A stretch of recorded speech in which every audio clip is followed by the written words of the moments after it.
বহু প্রতীক্ষার পর আজকের যারা অযোগ্য, যারা সাদা খাতা দিয়েছে, ঘুষ দিয়েছে, র্যাঙ্ক জাম করেছে, আউট অফ প্যানেল, সেই অযোগ্যদের তালিকা মহামান্য সুপ্রিম কোর্টের নির্দেশে আজ প্রকাশিত হচ্ছে।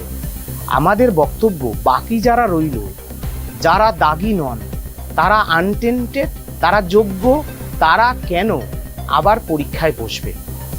এই প্রশ্ন আমাদের সুপ্রিম কোর্টের প্রতি রইল এবং সুপ্রিম কোর্টের মাননীয় বিচারপতিদ্বয়দের আমরা দৃষ্টি আকর্ষণ করছি যে যারা চাকরি চুরি করলো, এসএসসি বোর্ড এবং রাজ্য সরকার, তাদের বিরুদ্ধে সুপ্রিম কোর্ট কী ব্যবস্থা নেয় এবং যারা অযোগ্য তাদের বিরুদ্ধে সুপ্রিম কোর্ট কী ব্যবস্থা নেয়।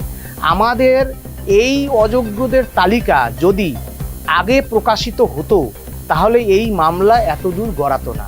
সুতরাং আজ অযোগ্যদের তালিকা প্রকাশিত হচ্ছে।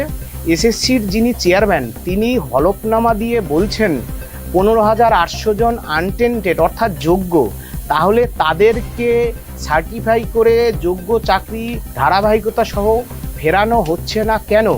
কেন তাদেরকে আবার রাজ্য সরকার বোর্ড এসএসসির চাকরি চুরির দায় পাপ মুছে ফেলার জন্য নতুন করে যারা ফ্রেশ চাকরি প্রার্থী আছে তাদের সাথে কেন বসানো হচ্ছে? এই প্রশ্ন সুপ্রিম কোর্টের প্রতি এবং বিচারপতিদের প্রতি আমরা দৃষ্টি আকর্ষণ করছি। আনটেন্টেড যারা আছে তাদের সসম্মানে ধারাবাহিকতা সহ বিদ্যালয়ে ফেরানোর ব্যবস্থা করুক দেশের সর্বোচ্চ আদালত সুপ্রিম কোর্ট।